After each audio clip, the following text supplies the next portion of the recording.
Hi, I'm Dave Seaver of Mind Alive.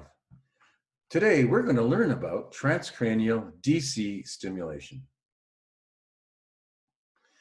First, we're going to mention transcranial electrostimulation in general. Transcranial electrostimulation is an umbrella term that applies for several different techniques which stimulate the brain. Cranial electrostimulation, which has been around since the 1940s, and it's usually applied to the earlobes or mastoid. It's meant to target the brainstem and release neurotransmitters, particularly serotonin and endorphins. Most stimulation is done in the delta and 100 hertz range. However, the Delight Pro and the Oasis Pro can stimulate from 0.5 hertz to 50 hertz, while another device stimulates at about 15.5 kilohertz. Transcranial DC stimulation, which we're learning about today, is a direct energy, typically of 2 milliamps or less, and it is applied anywhere on the brain to excite or inhibit neuronal activity underneath the electrodes. Transcranial AC stimulation is an alternating current, so not direct current, but an alternating current. This means then that there is a frequency involved. DC has no frequency, but AC does. So it's an alternating frequency or current from subdelta to gamma in frequency. It is applied across two areas of the brain to increase brain waves of a deficient frequency band, typically as indicated on a QEEG. Then there's transcranial random noise stimulation, and TRNS is a proof of concept where the frequency mimics the actual firing rate of the neurons being stimulated. Most neurons are firing in the range of roughly 100 to 500 hertz, depending on what the neuron is doing. Now, TDCS has been tampered with or tinkered with for quite some time. We can see here, Duchenne and Ballon in 1855 were documented using TDCS to stimulate different psychiatric disorders. In this case, seeing where the electrode is placed, assuming that might be an anode, that could be perhaps treating depression. Baron Rockwell also documented back in the 1870s as well, using TDCS to stimulate or to treat different psychiatric conditions. Other people have been documented here and there. Giovanni Aldini, who was treating melancholy. 1874, Bartholow was doing motor strip experiments. 1964, Bindman and his group were doing DC stimulation on rat brain. Now, I would say Bindman is really getting into true scientific application of TDCS in 1964. Still, not much was done with TDCS until 2000, when Nish and Paulus, out of the University of Göttingen, out of Germany, started exciting the motor cortex, particularly with stroke patients and such, and have since spawned the entire current trending in TDCS research. So they were the initial starters of what has now translated into over 1,500 studies to date. So hats off to Nish and Paulus for being the ones to start modern trends in research on TDCS. Every single part of the brain that can be stimulated has been stimulated. And just hundreds of different clinical applications have emerged with TDCS research over the last couple decades. Probably more around 2014 when I collected these stats. It's difficult to keep up, but you can see studies on behavior, on depression and bipolar, motor and motor learning, tactile sensitivity, psychiatric, anorexia, OCD, language, aphasia and speech, memory, migraine, pain, Parkinson's, cognition, neurotransmitters, physiology, animal studies, lit reviews. And remember, I made this list in 2014. And so a great deal of research has been done since then. Cognition studies, you can see just how many there are here, different types of cognition studies. Behavioral studies, emotional studies. It's interesting on the behavioral studies how they also studies have done where they can basically influence deceit and lying, depending on the part of the brain that they stimulate and whether they're using an anode or a cathode. Psychiatric disorders, cognitive disorders. You see, there's all kinds of things here. Pain studies. quite a few pain studies, a lot of language studies. There have been a surprising number of studies actually done on stroke, probably in around 400 studies to this point, involving various forms of aphasia and ataxia and so on, motor strip issues, sensory studies of all kinds, addiction studies, physiology studies, and where they're looking at evoked potentials, theoretical models.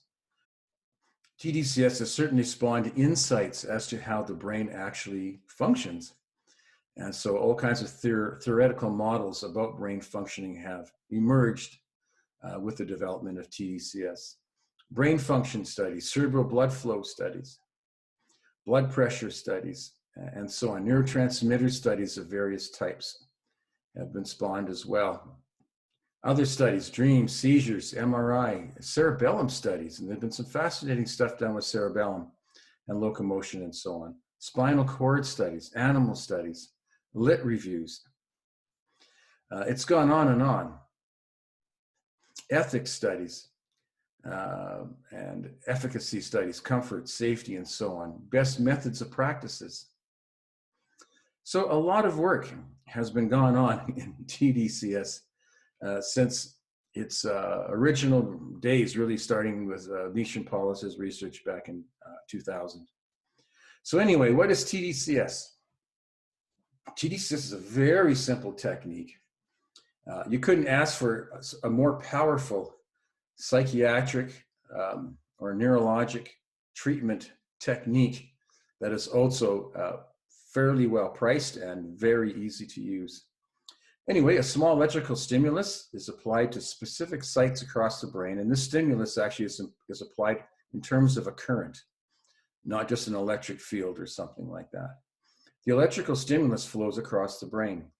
TDCS affects pyramidal neurons and likely astrocytes, which are part of glia, and they serve to modulate neuronal activity, particularly in the beta-gamma bands. The anode enhances cortical function from 20 to 40% roughly, and the cathode inhibits cortical function roughly from 10 to 30%. And it can affect functioning typically in 15 to 20 minutes. It is very fast and very effective.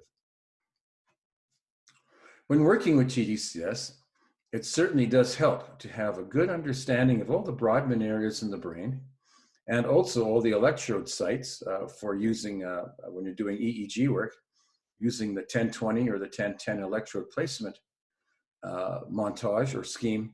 It's good to know where the electrodes are sitting over which Brodmann areas to help, and not just making a diagnosis, but also in the treatment program. Here's an example here, and this is a bit of a poor example, but it was just kind of showing how we would do the band for placement. You can see the left one.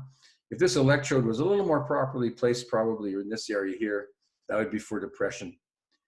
And the headband is typically on like so. If we're doing more motor strip or even down the cingulate, precuneus area, then we would run the headband under the chin.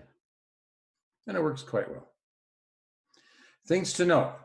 TDCS is DC, meaning direct current, like that coming off a battery.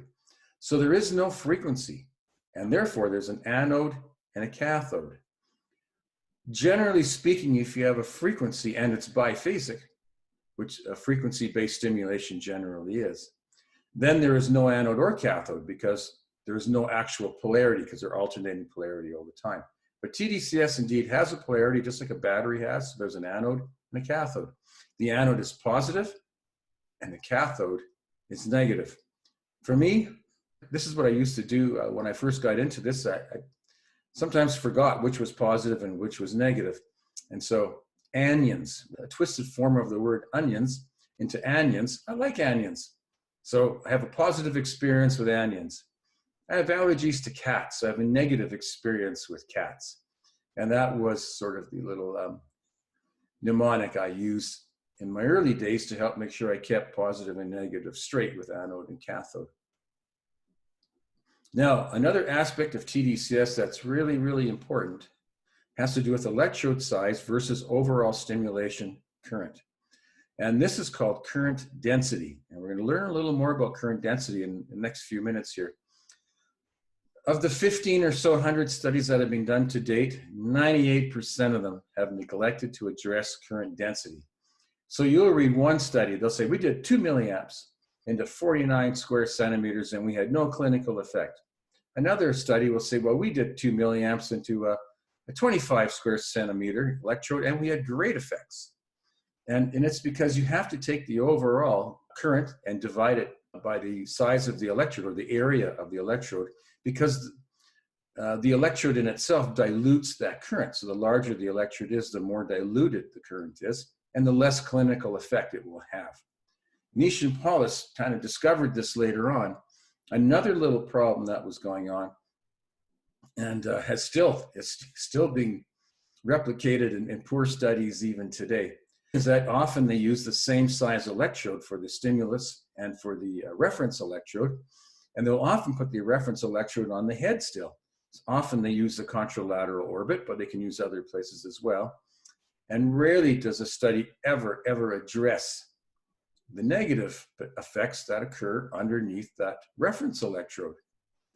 And it's a major failing of a lot of the research. And I think you have to be careful with that reference electrode. But Nish and Paulus, again, determined that, yes, it's much better to have a large reference electrode if it's being placed on the head. I prefer to keep my reference electrode off the head entirely, and I run it what they call extracephalic placement, which is usually on the shoulder. I generally run my reference on the contralateral shoulder to where the stimulus is being placed. Now, if I run the stimulus down the midline, as with cingulate or precuneus, or even FP1, FP2, if I'm running FP1, FP2, typically then I will use a neck reference. And if I'm running down the cingulate or precuneus, I will put the reference under the chin. And so those are the way I do it, so I make sure I don't cause any side effects from the reference in itself. Anyway, Nish and Paulus found that generally speaking, you needed to have at least 17 microamps per square centimeter to have sensory motor effects with transcranial DC stim. I have found, and other studies have found, that for the most part, depression, anxiety, cognition, aphasias, and so many of these other studies we just looked at require typically at least 40 microamps per square centimeter or more. I often work with 100 with a lot of my clients.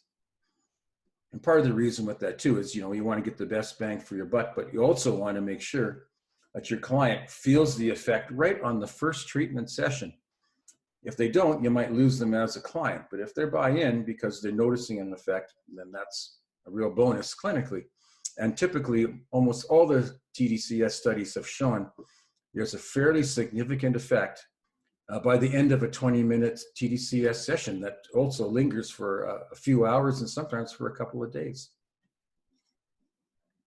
So here's a little chart of current density.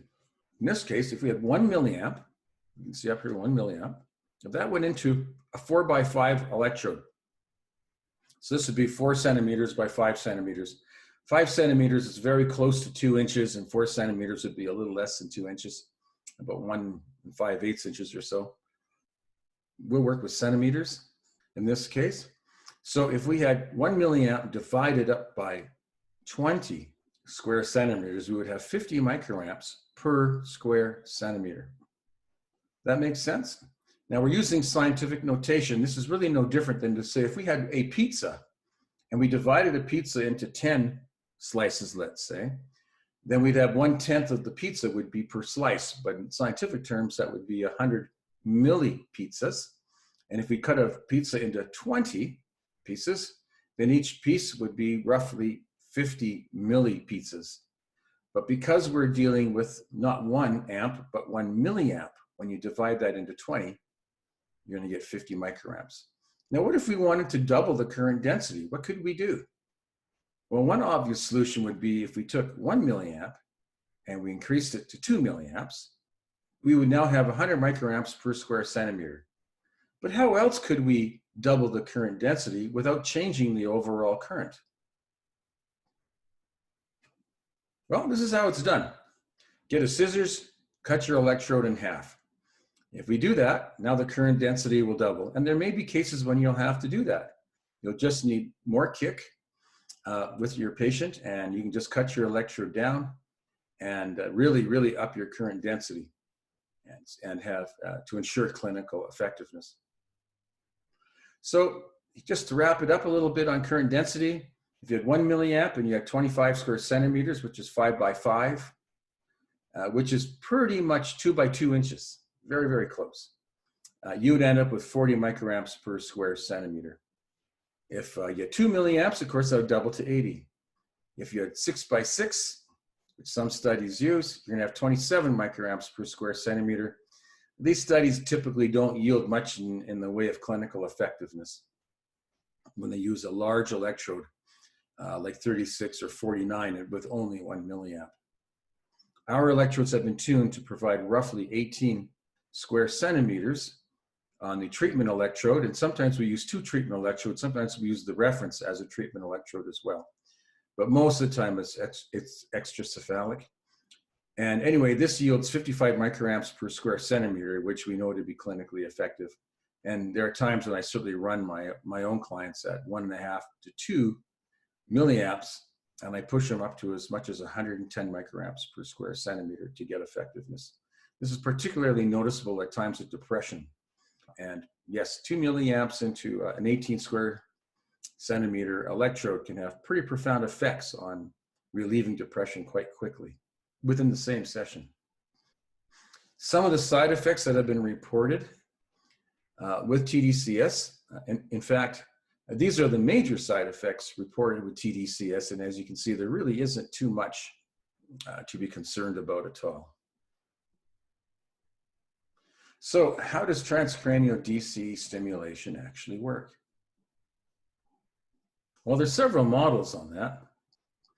One of the models is that we're putting positive on the scalp, which is the anode, and we're running negative somewhere else in the body. So the voltage gradient is getting more and more negative as it goes through the scalp, through the layers of the brain, starting with the dendrites, working through the cell body, and then down the axons and out the tail end of the pyramidal neurons.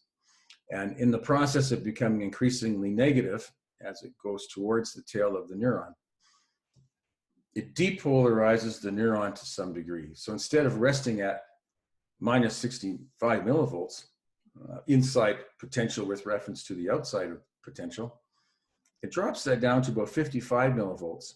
And that increases the odds of firing. The less polarized a neuron is, the less dendrites need to be stimulated to trigger an action potential through the neuron. On the other hand, if you put the cathode there and you brought that 65 millivolts up to maybe 75 millivolts and caused hyperpolarization, then you're going to shut down the neuron's ability to fire. And they'll take a lot more dendritic input to get an action potential from that neuron. Here's something else that has been discovered about the anode and cathode. The anode, and this is counterintuitive, so pay attention to this. The anode reduces GABAergic activity of the neuron, which excites the neuron. Typically, neurons are in a GABA glutamine or glutamate balance. And when there's more glutamate, neuron fires more readily. When there's more GABA, the neuron is calmed down. So the anode increases the excitation of the neuron, not by boosting glutamate, but by reducing GABA. The anode does the reverse. It settles down a neuron, not by increasing GABA, but by reducing glutamate. The orientation of the neurons may be a significant factor in determining the effects of TDCS. Pyramidal neurons, parallel to the current field, were activated by anodal TDCS and inhibited by cathodal TDCS in the study done by Beinman back in 1964 with his rat work. Now, that being said, as we know, the brain is full of gyri and sulci. And so if you're placing your electrodes over the gyri, over the sulci, you're going to be in parallel with the neurons. But down the sides, where they go into the sulcus, you're going to be hitting neurons cross-sectionally, or at perpendicular to the neurons. And it's hard to say necessarily what kind of effect that might have, if it has an effect at all. This is an interesting study right here. So this was the first study to demonstrate that TDCS increased dopamine in the brain. And they looked at dopamine transmission in the striatum after one TDCS session, 20 minutes at 2 milliamps. The electrode was 7x5, so 35 square centimeters. Current density was 57 microamps per square centimeter. And you can see on the picture on the left here, the type of montage that they use. They put the anode on F3 and the cathode on F4. This is a very common electrode placement for depression, although I typically don't subscribe to it very often. I will typically use the right cathode. As we see here, I'll use that cathode and I'll put it on the right shoulder rather than inhibit the right frontal lobe. And we'll talk about that a little bit later on. So anyway, this study showed here that dopamine indeed was increased in the brain with TDCS. Now this is interesting here. So these are some of the things that TDCS does, and it does a lot of things. TDCS affects voltage-gated calcium channels. It affects NMDA, glutamate, GABA, brain-derived neurotrophic factor, AMP-A, serotonin and dopamine, acetyl-CoA receptors, and voltage-gated neurons. So it has a tremendous effect on brain activity. It also affects firing rate and the pattern of firing within the neurons. And it also directly affects the network oscillations, as we see at the bottom of this graph. So it's important to remember. And on an EEG side of things, the cathode, the negative, typically increases delta and theta brainwave activity while reducing beta brainwave activity. The anode decreases delta and theta brainwave activity while increasing beta brainwave activity. So if you had a situation with a patient and you needed to increase delta theta and bring down beta, or you needed to decrease delta theta and bring up beta, you can do this within a 20-minute session using TDCS. There's no way you can achieve that kind of result with neurofeedback. Not possible. I'm not saying you don't use neurofeedback at some point, but to start off with, if you want to have a clinical effect and really get your patient on board, then I would recommend you start with TDCS and get the ball rolling that way. Now, all the studies that have been out there pretty much so far have shown that wherever you place the anode, you enhance neuronal activity. But this study put a twist in the works, and I'd love to see if this can be replicated because it really needs to be. I particularly enjoy studies that sort of mess with the order of things and show how maybe the status quo, maybe went sideways and didn't do the best job. So I like studies that challenge the status quo. And this study absolutely challenges it. What this study looked at here is they looked at all these electrode sites. Look at the top right here, mean eyes closed alpha on all these electrode sites based on the 1020 system. And they took an average mean eyes closed alpha frequency. Then they applied an anodal stimulation at F3, and they applied the cathode to F4. They also applied the cathode to the right wrist. They also applied the cathode to the left wrist. And what was interesting, so long as that anode was over F3, there was an increase in mean peak alpha eyes closed frequency, as we see here in those three graphs. Now, then they did their sham. The sham really had no change. And then when they applied the anode now to F4, and then they looked at the cathode on the right wrist and looked at the cathode on the left wrist, either which way, there was actually a slowing of mean eyes closed peak alpha. It's counter to the research that has been going on all this time, suggesting that the anode always enhances brain function and the cathode inhibits brain function. This study is really showing no, an anode on the left-hand side enhances brain function, but on the right-hand side, it might inhibit it. So we do need to see this study replicated or disproven. Here was one of the first studies on cerebral blood flow. Now with this study here, what they had done is they turned on anodal stimulation for 7 minutes. Then they turned it off for 7 minutes, turned it on for 7 minutes, off for 7, and on for 7. And you can see there is a net trending in the upward direction for cerebral blood flow. Okay, that was interesting. And then here they did cathodal stimulation, same idea. And we can see here too, the reference FP1, sorry, and the transmitter or the treatment is at C4. And you can see here that even the cathode does increase cerebral blood flow. But when they turn off stimulation, cerebral blood flow drops dramatically. When they turned it back on, less of an increase in cerebral blood flow and a larger drop again in cerebral blood flow when it was off. Turn it back on again and less cerebral blood flow again. When they turned it off, there's a very significant drop in cerebral blood flow. So even though cathodal stimulation does increase cerebral blood flow during the time of the stimulation, there is a net overall reduction in cerebral blood flow. This is a very interesting study, maybe a little better in some ways. Now, they happen to have these electrodes placed, as we saw in the other study looking at EEG, where the anode was on the over F3, the left dorsolateral prefrontal cortex, and the right is over F4. They're using 5x7 electrodes, 35 square centimeters, and they had 3 different current densities. They ran for a while at 0.5 milliamp, which is 14 microamps per square centimeter, so you really shouldn't see any effect from that. 2 milliamps, you would expect to see a strong effect because that's now 56 microamps per square centimeter, and 1 milliamp at 28, you'd see maybe a moderate effect. So that's what they had done, and then we'll take a look what they saw. Well, these are the effects that they saw in comparison to sham. So active is the red, sham is in the blue. And we can see at 0.5, there's some difference. At 1 milliamp, the difference is much stronger. And you can see where they turned it on. This is where the gray areas where they turned on the stimulation. And we can see that this hump is really showing an effect of TDCS. And at 2 milliamps, we also saw that hump going on as well. So we can see here that it does increase global glucose consumption as it increases metabolic activity in the brain. This study was another interesting study. There were 7 people in this study. And these lines, or these little lines, represent each person in the group.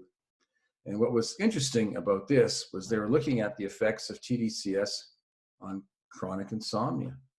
So the right frontal lobe is typically more of a fear-based part of the brain, and it is more involved with retreat or avoidance behavior of negative stimuli, whereas the left frontal area, and again, right around F3, and above that nucleus accumbens, there's more approach behavior for things fun and exciting and wonderful.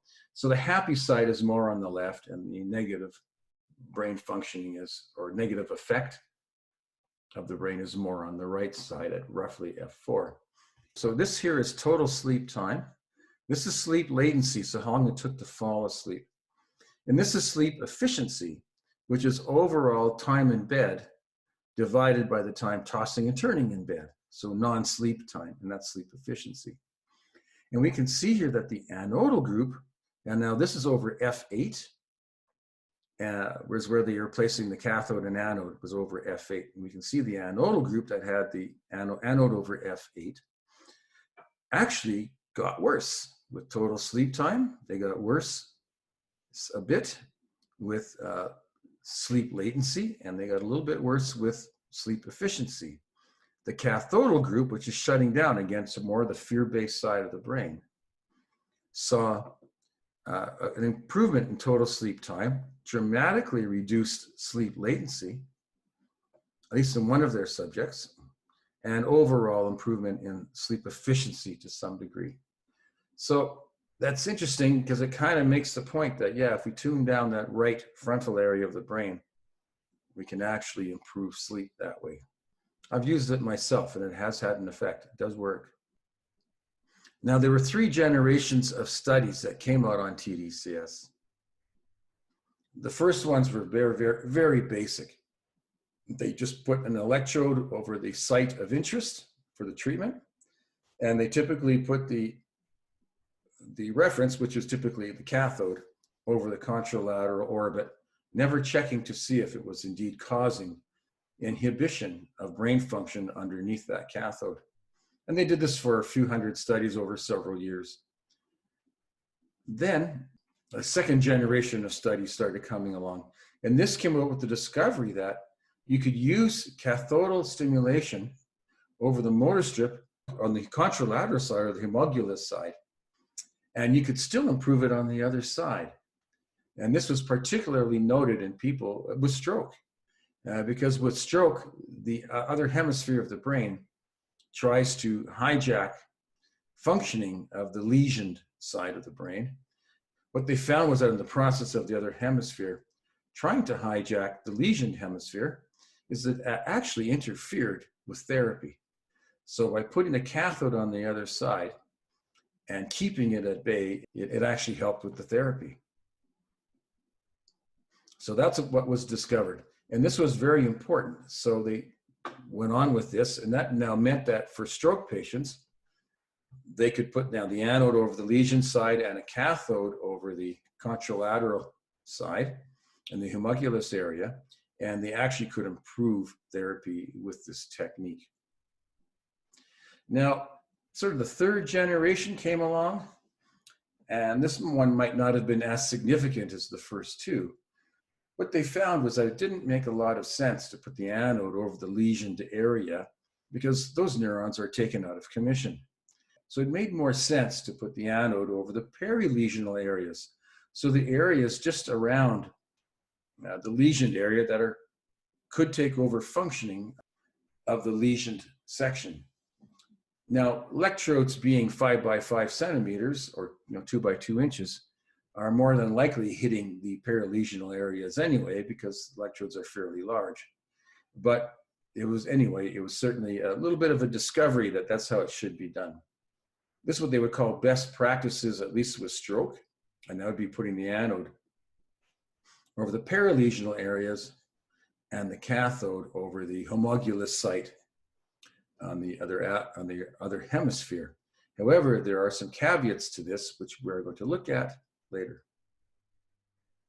Now, this is a study done looking at the medial prefrontal cortex. So that's the blue section right here, on impulse and anger control. Now, they were giving this person a type of buying and selling on a fake buy-sell website. And they were messing with him by ripping him off, in a sense, when he was trying to buy and do trading and stuff. And it was making this person very angry. And you can see just the degree of blue that is showing up in the prefrontal areas, frontal areas, and also the medial prefrontal cortex. And this is associated with activation of anger in the process and aggression.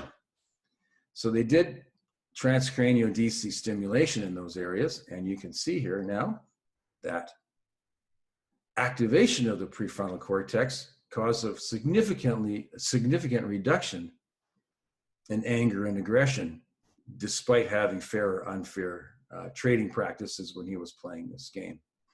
So that's pretty fascinating on its own, I found. Can use this certainly to treat aggression. This study here looked at using TDCS for athletics. And this is quite fascinating. So they find, of course, that when you're doing strenuous physical activity, there's a tiring effect of the muscle, and there's also a buildup of lactic acid, which can get very painful over time. So what they did here with this study is they ran anodes on both motor strips with ipsilateral cathodes. So cathodes are on the same side. In this case, they were running cathodes over the motor strip.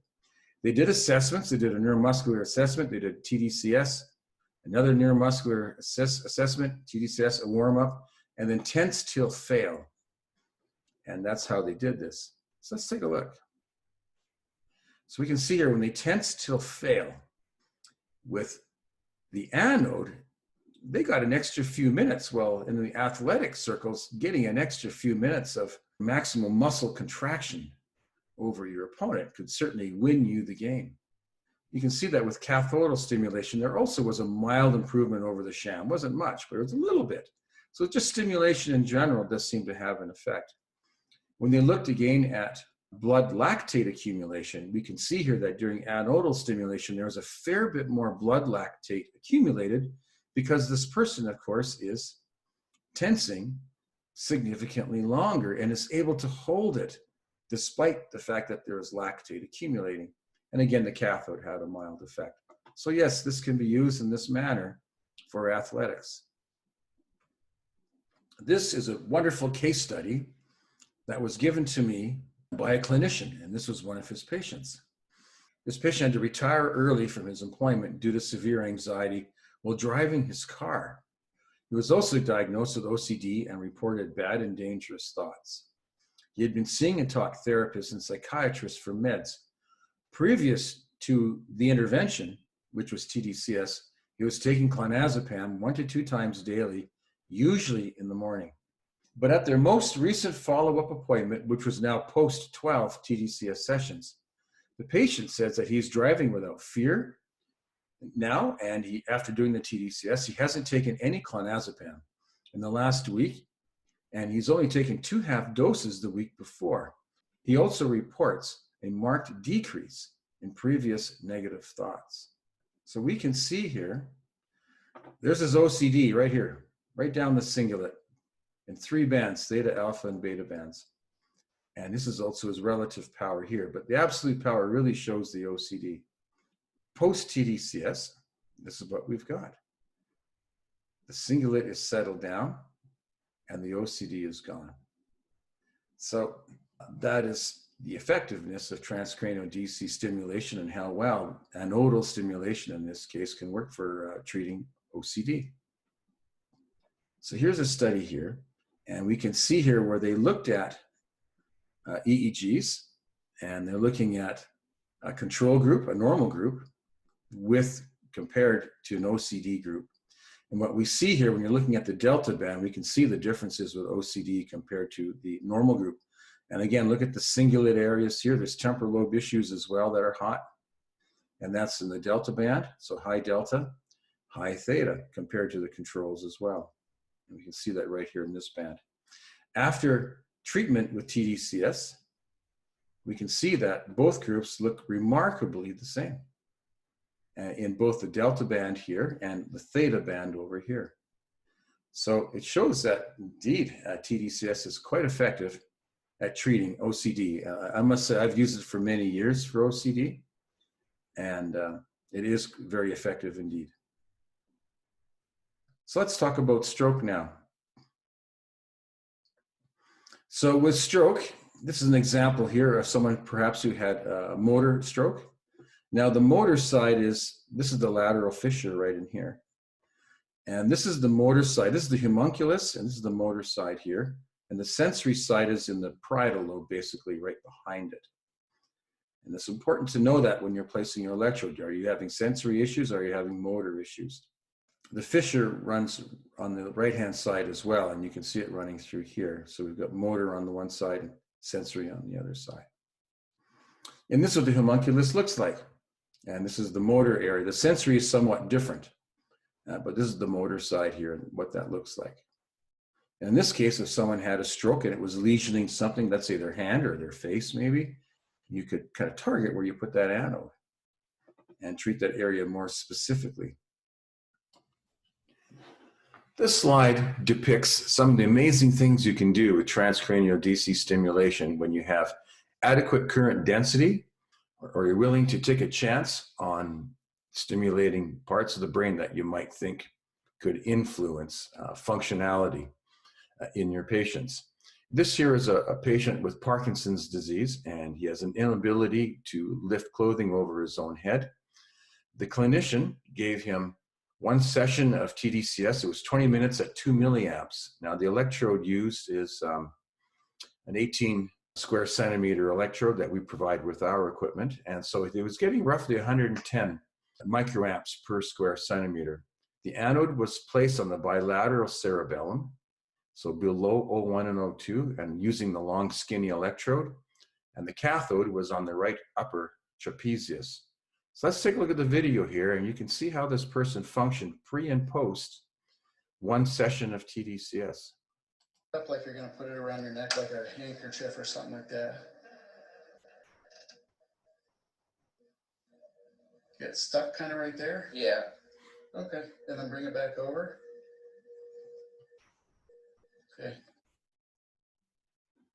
Okay, now this is post 20 minutes of TDCS. And as I mentioned before, the effect is quite rapid with transcranial DC stimulation.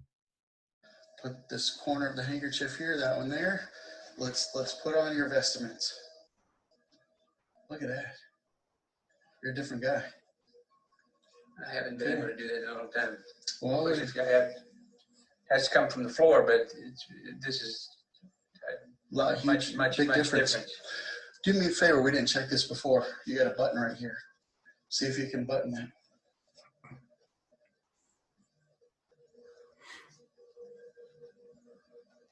How's that usually for you? Takes longer than that most of the time. Okay. There you go. You can see on the table there, that was an Oasis Pro, and they were using the TDCS function from the Oasis Pro. Now, one of the nice things too about improved functionality that we typically find is that once a person has improved functionality, the brain now has, in a sense, risen to a higher level of functioning and has a tendency to hold.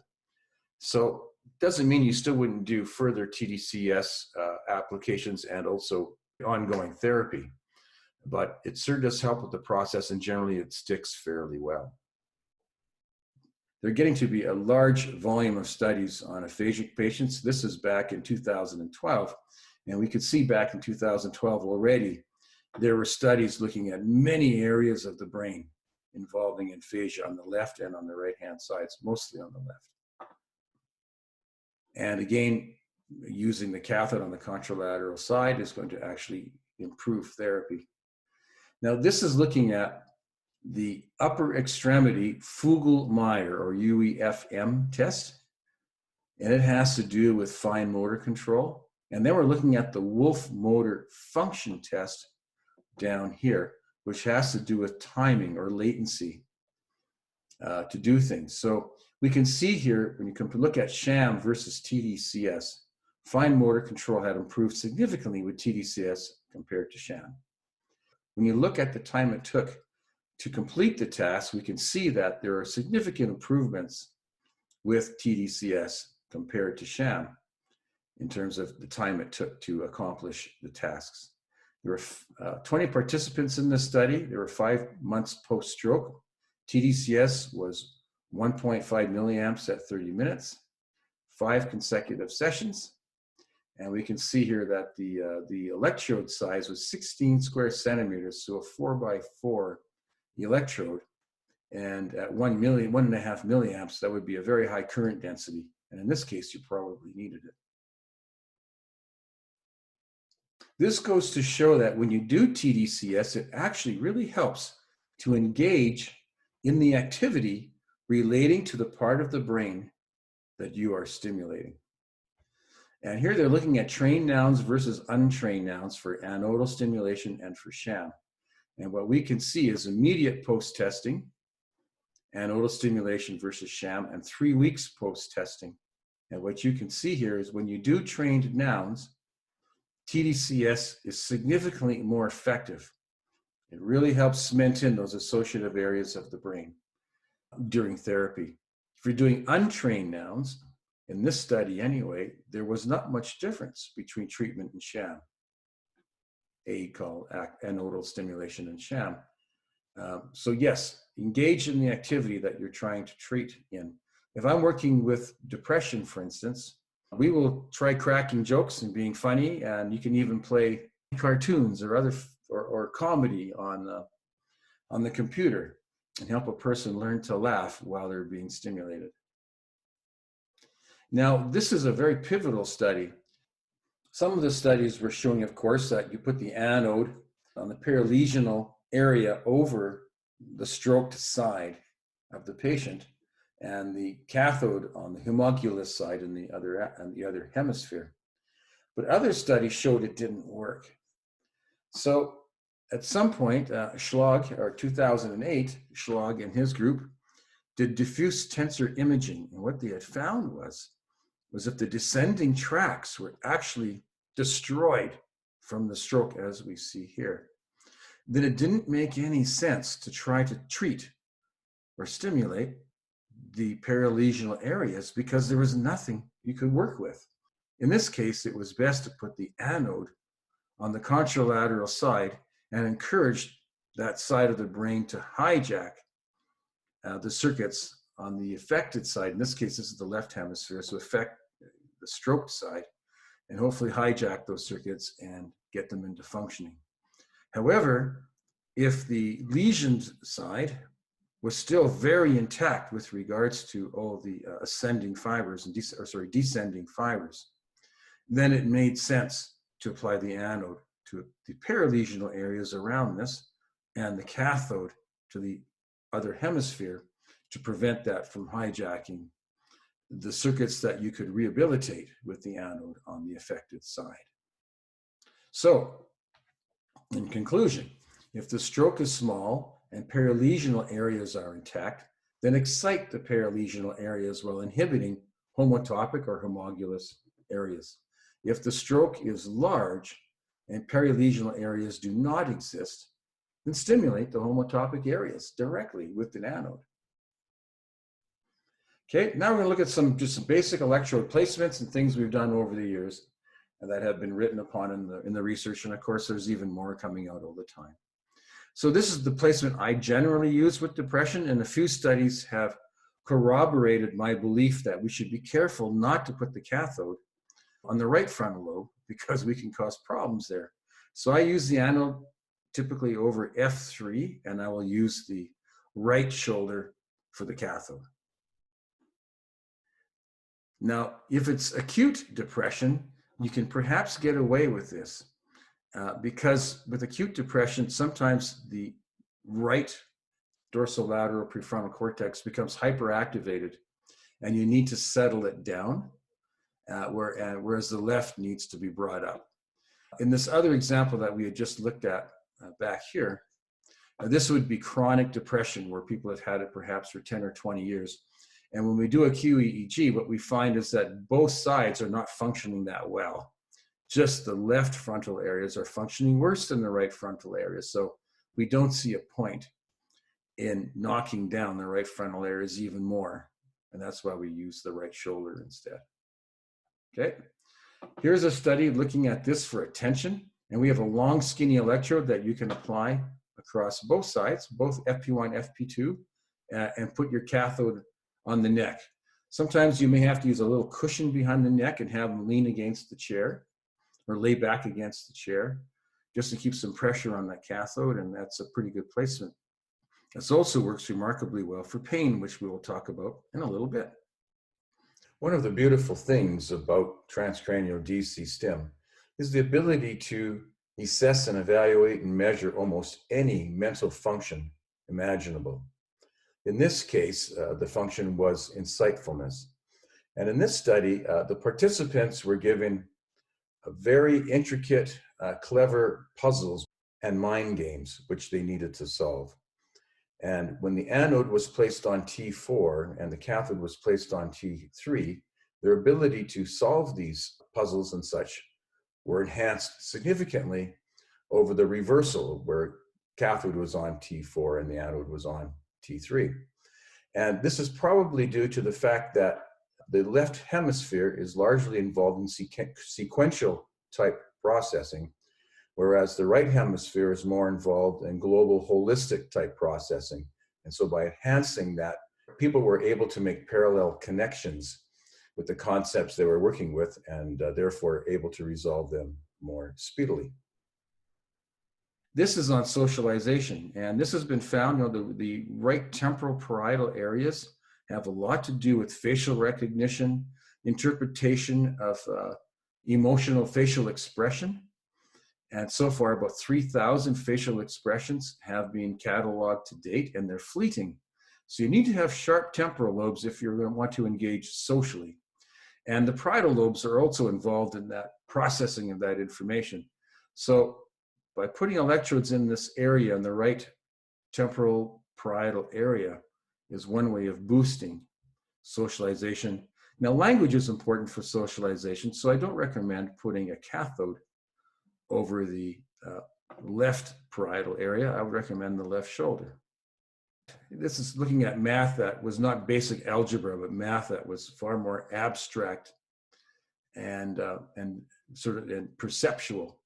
And when they had the anode over the right parietal lobe, math improved a fair bit compared to the cathode over the right parietal lobe and anode on the left.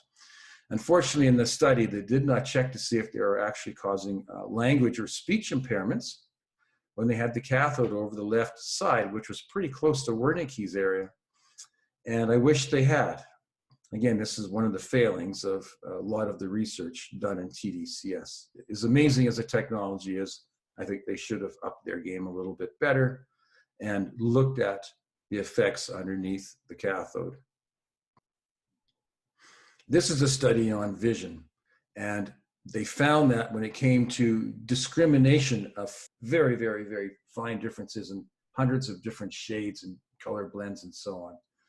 And they found that when they did the anode over O1, O2, and in this case, they used the cathode at the vertex, people could do much improved shade discrimination.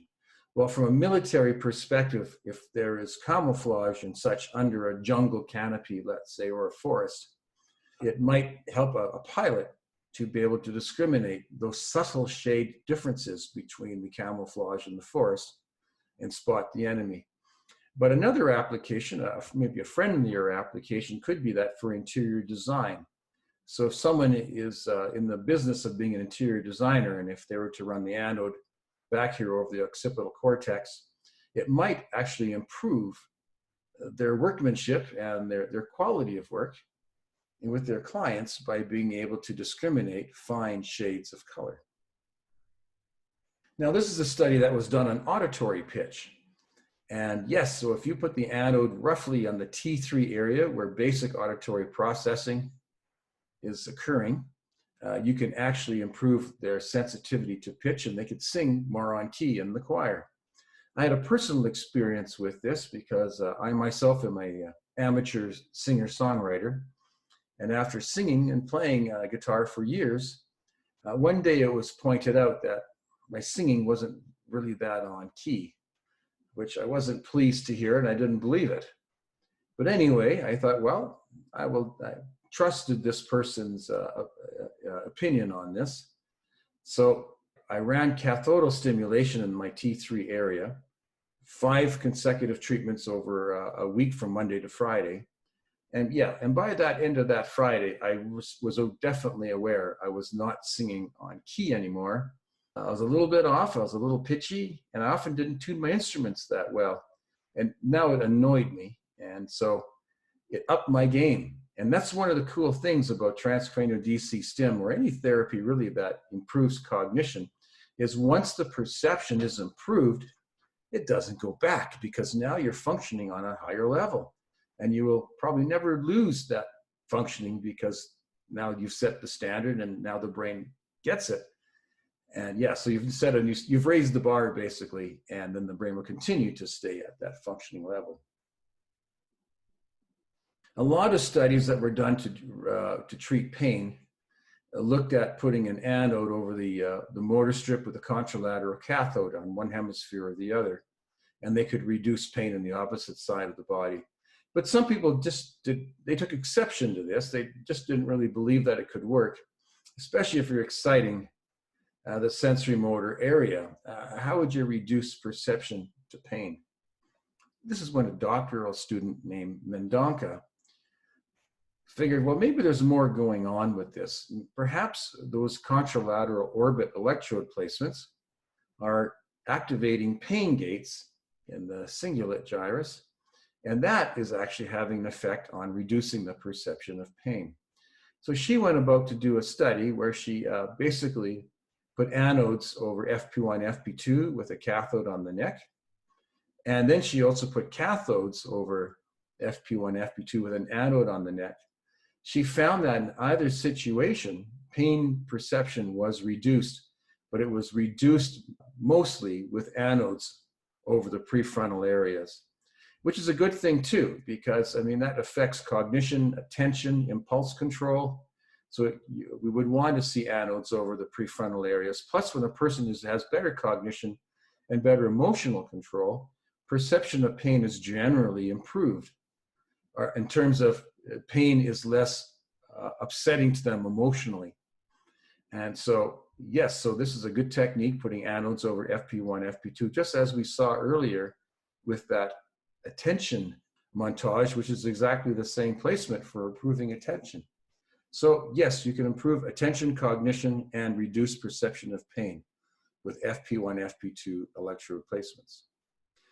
So this is an example here now of treating, in this case, Broca's aphasia and stroke. Now it looks to me like somehow in translating of some of these slides when we reformatted them, I can see the anode and cathode are not quite in the right place. So they would be down, they would be dropped down a little bit more. A would be more down here a little bit at F3, cathode would be at F4. And we talked about this earlier, why this works. So we're not going to go over that again. And here's an example of Wernicke's aphasia. And again, the anode would be a little more down here and the cathode would be pretty much where it is. And we would use that for Wernicke's aphasia in stroke, assuming the paralesional areas are fairly intact. Okay, and if you want to learn more about stroke, this is an excellent study that has a very nice summary, good lit review of many of the studies that have looked at aphasia in stroke. Highly recommend that you look at this study if indeed you work with stroke patients struggling with aphasia. I'd like to thank all of you for attending my lecture. I hope you found it exciting and elucidating and enlightening. And hope to see you again in the future. And meanwhile, I wish you all to stay well and healthy. Thank you very much again. Bye-bye.